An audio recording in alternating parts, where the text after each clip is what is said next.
একজন বাদশাহের একটি বড় ফলের বাগান ছিল। বাগানটি ছিল বিভিন্ন স্তর বিশিষ্ট, অর্থাৎ কোথাও আপেল, কোথাও কমলা ইত্যাদি গাছে ভরপুর ছিল বাগানটি। বাদশাহ একজন তার নিকটের একজন প্রহরীকে ডাকলেন। প্রহরীর হাতে একটি ঝুড়ি দিলেন এবং তাকে আদেশ দিলেন ঝুড়ি ভরে ফল আনার জন্য বাগান থেকে। এবং বাদশাহ লোকটিকে একটি সুসংবাদ দিলেন যে তিনি লোকটিকে পুরস্কার দিবেন, কিন্তু শর্ত হলো বাগানের একই অংশ দুইবার হাঁটা যাবে না। তখন প্রহরী ভাবল, এটা তো কোনো কঠিন কাজ নয়, এক দরজা দিয়ে ঢুকবো, অন্য দরজা দিয়ে বের হব, তাহলেই তো হয়ে যাবে। যাই হোক, লোকটি একটি দরজা দিয়ে বাগানে ঢুকে পড়ল এবং দেখলো বাগানের সব ফল পেকে আছে।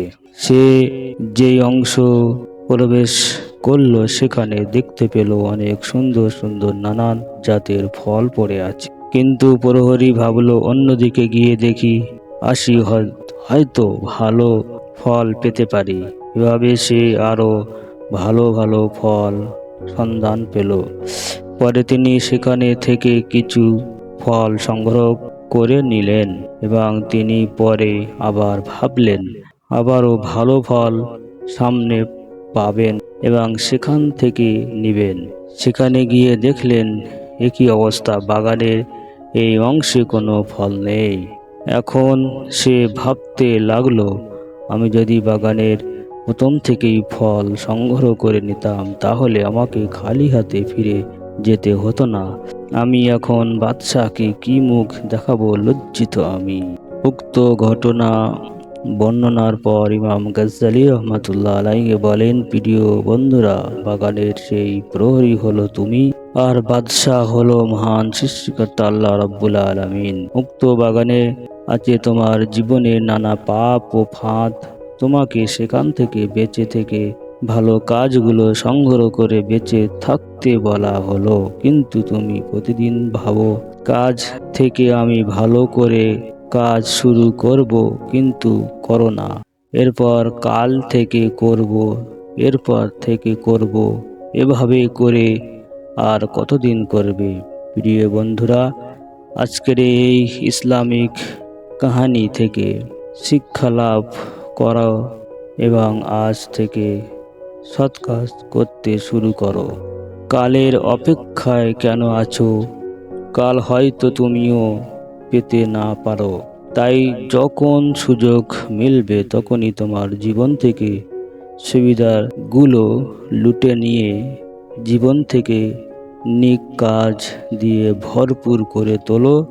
এতে তোমাকে মহান রব্বুল আলামিনের কাছে সম্মানিত করবে। আর তোমার জীবন থেকে সুবিধা আদায় করে না নিতে পারলে একদিন ওই মাওলার কাছে তোমাকেও খালি ও শূন্য হাতে দাঁড়াতে হবে। সেদিন তোমার হাত না থাকবে, সময় না থাকবে, সুযোগ। তাই বন্ধুরা, তোমরা মূল্যবান জীবনকে কাজে লাগিয়ে পরকালের জন্য তুমি সম্বল জোগাতে থাকো। আর কোনো দেরি নয়, এখন থেকে শুরু করো, কারণ কালই থেকে যায়, কাল কখনো আসে না। সর্বশেষে এই ইসলামিক গল্প থেকে শিক্ষা অর্জন করতে পারলেই আমার এই ভিডিও বানানোটা সফল হবে। ভিডিওটি তোমার বন্ধুদের সাথে শেয়ার করে তাদেরকেও হিদায়াতের ডাক দেওয়ার অনুরোধ রইল, কারণ একজন মানুষ তোমার কোনো সহযোগিতার মধ্যে দিয়ে হিদায়াত গ্রহণ করলেই তুমি সফল।